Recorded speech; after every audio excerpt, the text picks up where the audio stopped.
Hello, fellow innovators. This is Patrick Emmons. And this is Shelley Nelson. Welcome to the Innovation and the Digital Enterprise Podcast, where we interview successful visionaries and leaders and giving you an insight into how they drive and support innovation within their organizations. In today's episode, we're thrilled to have a conversation with Ron Blahnik. Currently, he holds the positions of Chief Information Officer and Senior Vice President of Strategy and Innovation and Customer Experience at Hibbett Sports.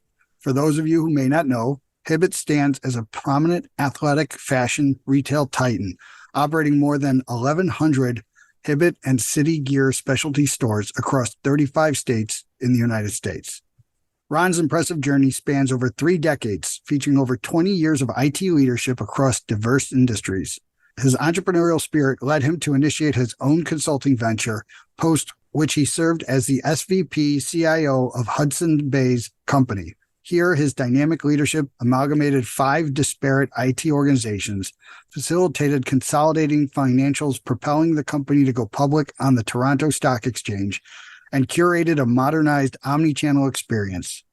His distinguished career also encompasses driving international IT operations, service, and support, and setting up the ITSM framework for the Home Depot. Now, as the CIO and SVP at Hibbett Sports, he continues to lead with innovation. Ron's formidable leadership skills took root during his tenure of over 15 years at Lowe's companies, where he helped shape most of the IT capabilities for the Fortune 40 enterprise. Preceding Lowe's, he enriched his technological acumen across various roles at EDS over an 11-year period. Ron's career began and was marked by 8 years as an application developer for the U.S. military and the insurance industry. Beyond his professional accomplishments, Ron was a senior warrant officer, having devoted over 20 years to the U.S. Army before retiring in 2004. Thank you for your service, Ron, obviously. And let's jump into the story. Really excited about having you on today, Ron. Welcome to the show. Thank you so much, Patrick and Shelley. I appreciate the opportunity to chat with you this afternoon. Yeah. And Ron, if you don't mind, can you share with our listeners a little bit more about your role at Hibbett Sports? So when I joined Hibbett in 2016, there was a need to revitalize the organization. And ultimately, it was all centered around the customer experience. So the role I picked up was in helping shape the corporate strategy, working with the senior leadership of the company. I started an innovation organization that does research as well, and then set about trying to prepare the IT organization for the digital transformation that was to lie ahead over the next several years. Awesome. You know, when we first talked, you had mentioned some of the unique experiences. I think was, COVID seems almost a distant memory, but it's really not. But your experience was very unique. I would love for you to share with our listeners what happened. Well, the COVID experience was a challenge for everybody. And like in any aspect of leadership, it's how you respond to the scenario. For us, we're associate and customer focused. We serve the underserved in rural America, which did not experience COVID necessarily the way New York City did, for instance. Our desire to get back to work was heightened when the pandemic hit and we were actually forced to close our corporate office. We managed to arrange to have our DC remain open to continue shipping, although we had to invest immediately into protocols and separation of duties and those kinds of things that help people be safe. But from a leadership perspective, we instituted daily stand-ups. So rather than meeting with the CEO once a week, we went to meeting daily with all the senior leaders and talk about what the challenges were and what we had to do to overcome those as a team to allow us to continue operations and to reopen our stores. We were back in the office in 6 weeks, and all our stores were open by the end of May of 2020. Many of our peers in the industry were still closed a year later. So it's that kind of response, that kind of resiliency, the ability and desire to make change where change needed to be made in order to fulfill our commitments to our shareholders and our customers that made us lean into the adversity as opposed to shy away from it. You mentioned the phrase DC, right? So what is that? Oh, sorry, the distribution center. This is what moves our products to our stores, right? And so if you think about port to port, door to door, and then door to store, that element that breaks down that inventory, ships the right product to the right store was a big challenge for us. because you had to deal with transportation challenges as well. I mean, were people going to show up for work? Were people going to actually show up with their trucks to deliver? We went through a pretty big transformation in that time frame. We abandoned our in-house fleet in favor of a variety of carrier options from FedEx, UPS, and others to get our product to stores. Bottom line is we weren't going to be stopped. In fact, we accelerated during that process. And rather than weekly deliveries, we moved to daily deliveries. So we made a lot of changes during that time frame. All of those ultimately were to achieve a greater, I guess, customer satisfaction, loyalty, because we definitely won in that space. I mean, if we're going to footnote the whole thing for you, we doubled in size during the pandemic. Wow. A lot of companies can't say that. We picked up a lot of market share. We certainly drove a lot of customer loyalty, particularly in the products and that we provided. That's amazing. You mentioned that you actually, in essence, converted every location into a shipping location. Dig deeper into that again. Oh, yeah, certainly. And I probably could have stated that when I was answering Shelley's question, but I do think that when the idea of taking someone in a digital transformation, to understand where we were just 7 years ago, we didn't have a website. We weren't doing any e-commerce at all. But because the folks that were brought to bear on the team, and particularly my background, I knew there were three things that are critical to being successful in that space. And that's a single view of the customer, single view of inventory, and the ability to deliver from any location in the chain. And so rather than delivering out of our DC, which ships out probably 10 to 15% of the product in terms of the number of packages we mail out on an annual basis for orders, which somewhere is north of 3 million, we're delivering those out of 1,100 stores. And we route those orders to the locations that have the available inventory that's closer to your home. And so during a time when everyone was trying to figure out how to speed that last mile, we were already doing it. Our average delivery time to home was generally a day and a half. I'm very competitive with the Amazons of the world. And we have since taken that to the next level of 4-hour delivery via local delivery. So we continue to advance and move that needle, but supply chain was key to driving value and improving our customer experience. And that included things like implementing RFID in 9 months. Radio frequency identification is something that's been around the industry probably for about 30 years, certainly used in the military first. But now we have Nike is one of our biggest partners. Of course, there's Adidas and others, and they tag their merchandise with RFID tags. That's how they track it through their supply chain. I just simply leveraged that as they hit ours, so that when we delivered to stores, we had accurate accounting of what we had in the stores, so that when we said it was available for you to buy because you were shopping our store online in your neighborhood, that you could rely that when you showed up at the store or asked for that product to be shipped, it was there and available. So the idea of reduction in canceled orders, the idea of customer satisfaction going through the roof, all those were benefits of having a more accurate inventory. Single view of price, inventory, and the ability to deliver were keys to increasing our e-com business substantially over the same period of time. What would you say is the most important lesson you learned as you obviously enabled a lot of these technologies and, leveraging what's already invested in the other supply chains? And, supply chain was a huge issue throughout the pandemic, right, for many industries. So I guess maybe there's two parts to that question. One, what is the biggest lesson you learned? And if you could share, how were you able to get around some of the supply chain issues that maybe others had suffered? Well, as I mentioned, I'll take the last part first in the previous response. Moving from our own local fleet, where we couldn't necessarily rely on drivers to show up and be well enough to drive, to leveraging a fleet where the truck was going to move, the driver of that truck was the variable. And so the size of a UPS or a FedEx being able to get our product out and shipping it same day, as opposed to building pallets of product that would go out once a week, certainly helped us beat that challenge in a major way. We also leveraged some private shippers. We did whatever we had to do to get product to stores. Bottom line is, it's about making sure the product gets there and is available for sale before it begins to age out. If I think about the biggest lesson, probably in leadership, being on the same page, pulling together and say, this is your problem or his or her problem. This is our problem to solve. And recognizing that around the leadership table, there was a lot of I would call industry varied experience that came to bear, being open and honest about how to solve a problem, recognizing that you may not have the answer to that, but someone around the table does have a contributing facet that helps you lead to a better result. And then knowing that, listen, I can't, traditionally you would say, listen, once I've got a perfected method, I'm going to then deploy it.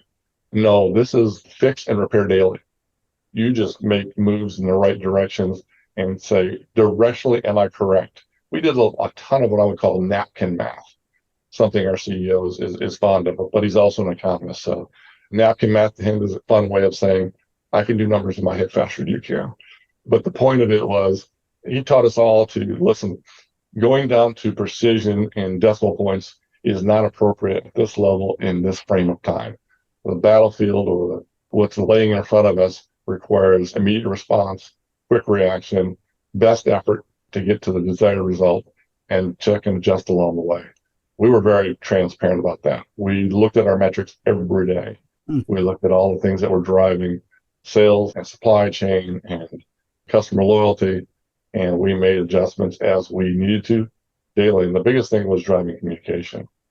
If there's anything that one would say is almost a given, we overlook the value of communication, that ability to listen. I'm not going to set an appointment. I'm going to be in your office.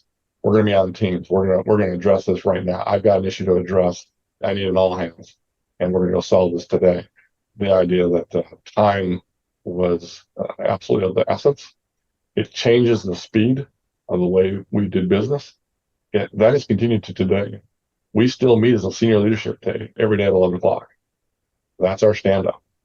When we meet Mondays to kind of review the week in the past and how the weekend went and that kind of stuff, and what is our plan for this week, the entire senior leadership team has 24 hours to get that to everybody in the company. Everything that's salient for your role, you need to understand based on the decisions that were just made literally hours ago. I meet with my team Monday afternoon, and their responsibility is to meet with all their teams by noon the next day. What that's done for us is helped us all understand where we are and understand how we're contributing. I think getting connected and understanding how you're a part of it was hugely valuable for our organization. Turnover during that period was extremely low. A lot of folks were opting out. They were opting for the work from home, all that kind of stuff. And while we do have a 50-50 strategy here, and we've provided those benefits to our employees, them being so connected to being a part of something that was truly special drove loyalty and drove turnover down substantially within the organization.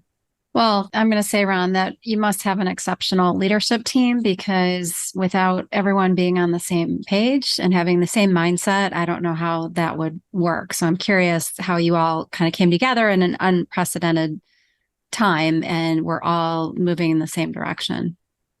Well, we fashioned something that is not new in the industry, but is new, I would say, new to the combined companies of Hibbett City here, and it's called the 10 Keys of Customer Service. You're treating every customer as if they're the only customer, and that is the person that's across the table. That is you today. You are my customer today, and I will treat you with that due respect. Under promise and over deliver every day. That's all a part of finding a way to delight your shareholders and your customers in new and innovative ways. No complaints, something's wrong. So if everybody's smiling, we're missing something. So what is it that we're not doing that we should be doing? And you find that in the next key, which is all about listening. Knowledge is power, but knowledge is power in the past was if you were smarter than me and knew more than me, that you were moving ahead of me. Knowledge and power in our organization is knowledge that you have that you share, that it elevates and lifts the boats, is power. And that's what's recognized and supported in the organization. Systems, not smiles. The idea of making sure that the solutions that we deliver are high quality and reliable, and that we're very responsive to the needs of our business partners. Measuring everything, absolutely key to our senior leadership's goals around understanding all the things that drive your business, every metric. It's worth measuring. And in some cases, one would say, are we overdoing it? Well, sometimes it's in the detail that you find the opportunity, right? It's in that little measured thing that sometimes brings a great value. Speed is life, and that was definitely applied to supply chain, Pat and Shelley. We went from weekly deliveries to daily deliveries. And then we extended that to home deliveries and then to 4-hour deliveries. I mean, all of that stuff around speed was to drive two things. One is to make us the preferred destination of our customers, and two, to ultimately delight them. And the last one, which should be on everybody's list, is your mother was right. Showing people respect, being polite, it just works. And so if you bring those things together and say, that's how you operate as an organization, that's how you treat people, that's how you maintain your focus, there's very little you can't accomplish. So if you live your values, ultimately you get better results.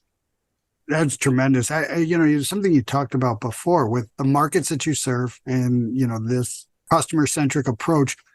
If you could share with us a little bit about so how does Hibbett and Gear City, how do they differentiate in the market? What is the moat that they're creating between them and just the massive amount of other places people could look to, not just including the big ones we all know, but you constantly the mom and pop, the little.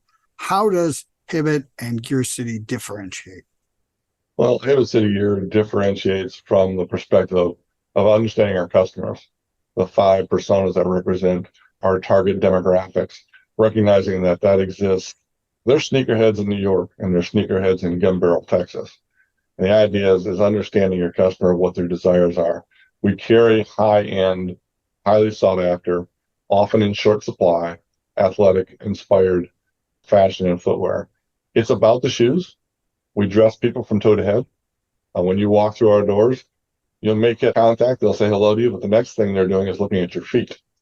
Because what you walk in with is something that you're generally comfortable.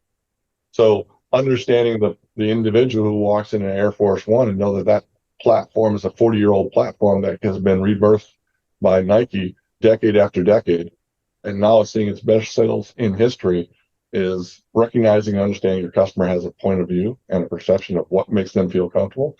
And your goal in the retail is to help provide what makes them comfortable. It's all about helping them express themselves in the way they want to express themselves, and recognizing that you've got the product and the platforms to be able to accentuate that personal style of theirs. So other ways that we're helping to differentiate, and these are things that are less, what I would call less visible, is we recognize we're a part of an ecosystem. We're not here to compete with our vendors. Our vendors do direct-to-consumer business. That's a given. They even have stated goals on how much of that business they want through their channels. But the idea of fighting them as opposed to partnering with them is a differentiation for us.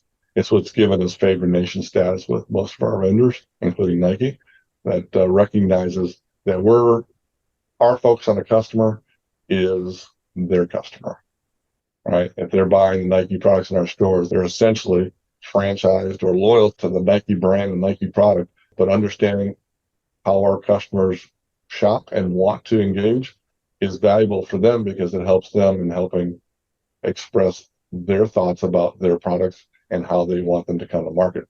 Whether it's a running club or some outdoors activity, Nike's out there. They've been a leader in sports fashion for years. And so recognizing that we're a part of an ecosystem and we play a part in communicating that value proposition to our customers, ones that they can't reach. Paris, California, Gun Barrel, Texas, Rome, Georgia. I mean, bottom line is they can't get everywhere, and we're that extension. We're complementary to their business as opposed to competitor. And that makes us special in terms of our relationships with them. Makes sense. Shelly's got a question for you, though. Yeah. So, Ron, I think all of our listeners are going to want to know what kind of shoes you're wearing. Well, today I'm wearing a pair of Vapor Maxes. They're Nike's platform for comfort. The ones I'm wearing particularly today are very lightweight running shoe, but I have north of 50 pairs of shoes in my closet. Whoa. That's a frequent conversation between my wife.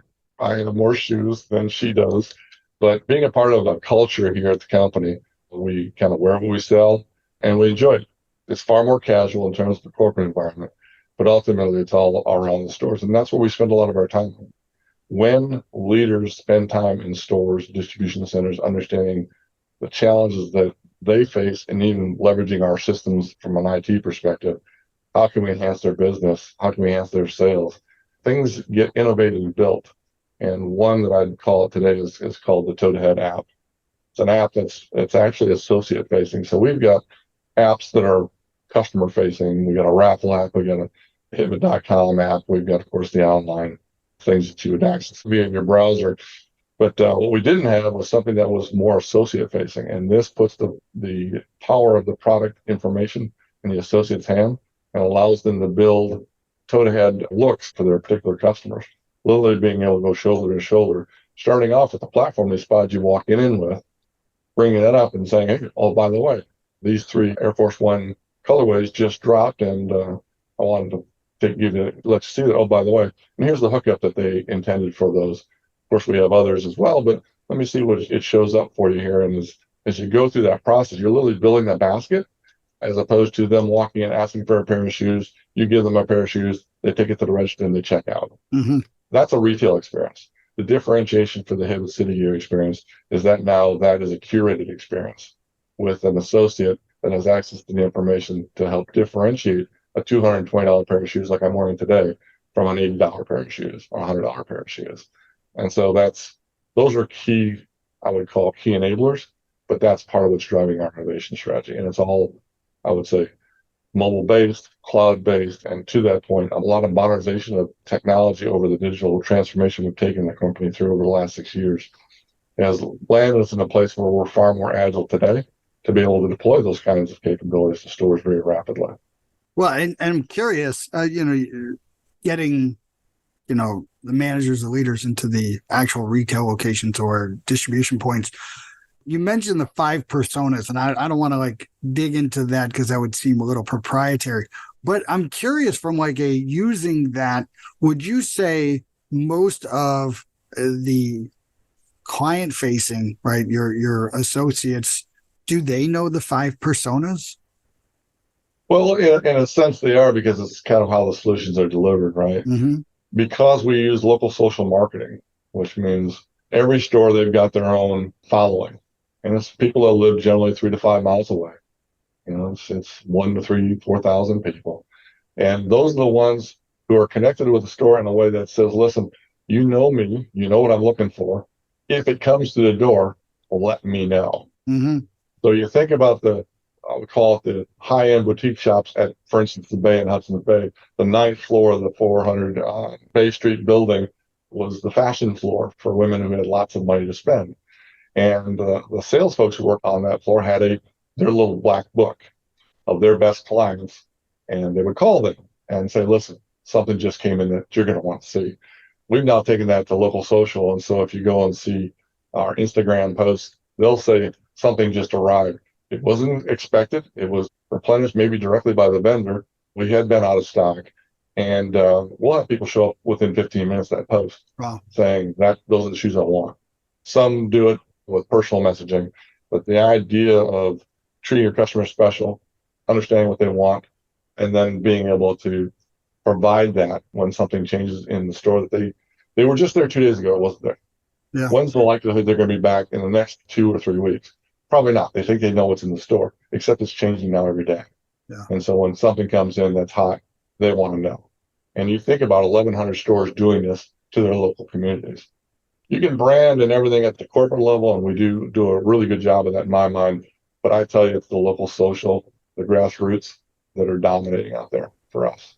So that's curious because you've got a lot of investment. You've brought the tech into the space. You've done a fantastic job of speeding up the digital platforms, and then obviously the actual human relationships, right? So with that mindset, how do you leverage? I know you're big visionary. You've already accomplished quite a bit. How do you see artificial intelligence augmenting what is the critical relationship between the actual associate at the store and the person that they know, that they love? They're sneakerheads too. They get each other, right?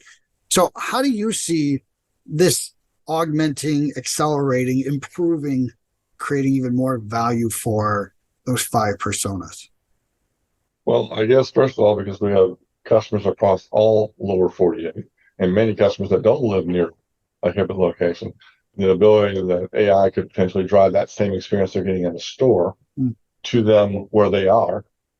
There's a launch coming up, and we certainly advertise those Well, something gets replenished into the supply chain that they don't have a store within 100 miles. Why wouldn't we want to notify them? They've already identified themselves as a sneakerhead or a fashion titan or any of the other personas. We got 2 now. We nailed down 2 of them. Now we just got to get the other 3. I'll get them out of you. I'll get them. I think the point in terms of where AI is, if you talk to Gardner, it's very near the top of the hype cycle. Oh, yeah. There's a huge valley ahead, right? That when people figure out how difficult this really is. The trough of disillusionment. Yes, it is coming. But I will tell you that there is value there. And I think that the buzz is real. There's real opportunity there. We're finding ways to engage it, and probably I would say in 3 levels. One is our digital experience and how that will drive communications with customers, automation of texts and emails and those kinds of things, even down to product description and romance copy and those kinds of things. I think those are all things that are on the horizon and or are being played with. In what I would call the core space, all our solutions around HR, payroll, finance, supply chains, merchandising, marketing, those solutions today, and as they're being modernized, all the vendors are implementing AI as a part of that, mostly to drive recommendations, suggestions, even prototyping plans for you that rather than building from scratch, you could say, I'm going to leverage that and I'm going to make these tweaks to it, saving literally hundreds of man or person hours in a business unit in their weekly work or monthly work. And I think there's value in there. The last place is playing for us, and we're in the sandbox now. It's how do we help our associates help themselves? And so while we have solutions, even in HR, that allow an associate to maintain their own persona, their own data, not have to submit forms and all that kind of stuff, the idea of where that could go to in terms of, I want to take a day off to, I've prepared and submitted your day off. The idea of, I need to know something about a particular product and have, rather than a merchant respond to it, have a bot respond that here's the story on the genesis of the Air Force One platform. What else would you like to know? The idea that it could answer questions about challenges they have in the stores. I don't know how to do this. I've only been on board 2 days. How do I do this? I don't want to read a manual. I want the Alexa experience. I want to just ask a question, ask Google, and just for it to give me an answer. That's where this is headed. We think that it can reduce costs to the help desk, to HR service centers, to our merchandising organization, to our visual merchandising team, to our back office facilities management team, because we're putting the power in the hands of the people that just need a simple question answered. Nice. And that doesn't require a human. So I think that's where the headed. Ron, to give you, some news, the Emmons family is a Hibbett customer now, and we were not before. So your digital reach is getting out there. I did not seek it out. I didn't go by it because we've become friends. It did come up in some of our Google searches, and it was a well-priced product that was exactly what my son was looking for from football cleats. So thank you for your business. We appreciate it. The delivery was timely. We were well informed. So I can tell you that the customer experience from a guy who does not live in Texas or in a town, I live in Chicago. It's a big city, right? So yep. It definitely was. It was a great experience, and you have a new customer. So it's definitely working.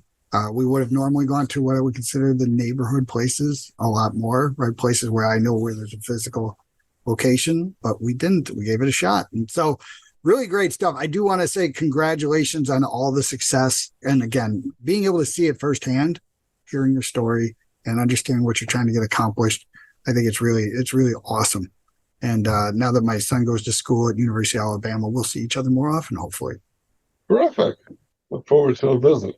Awesome. Yeah, we're very excited at what we've managed to accomplish over the last 6-7 years. And I will say that those accomplishments aren't my accomplishments. Those accomplishments are a team's accomplishments. I've worked with some of the best technologists on the planet. I would take them anywhere. They're good folks. A lot of them came to us because they wanted to be a part of a transformation and a journey. They wanted to feel connected to the business. And I think that's why they're staying. They're seeing the growth as a result. So that's a win-win for everybody. And I would expect you to say that. And I fully believe it's 100% the truth. I would expect nothing less from a senior warrant officer to give out as much praise as he ever receives. So way to be true to what you were and still are, right? For those 20 years as you served our nation. Again, thank you so much for your service there. And thank you for taking the time today to talk to us about what's going on. Well, we're excited to see the continued success. Obviously, there's always winners and not always winners in these types of ups and downs. It seems like you're really taking advantage of the opportunity. So congratulations again. And thank you for joining us today. Thank you, Ron. Thank you so much. Appreciate it, folks. Have a great day. You too. We also want to thank our listeners. We really appreciate everyone taking the time to join us. And if you'd like to receive new episodes as they're published, you can subscribe by visiting our website at dragonspears.com/podcast, or find us on iTunes, Spotify, or wherever you get your podcasts. This episode was sponsored by Dragon Spears and produced by Dante32.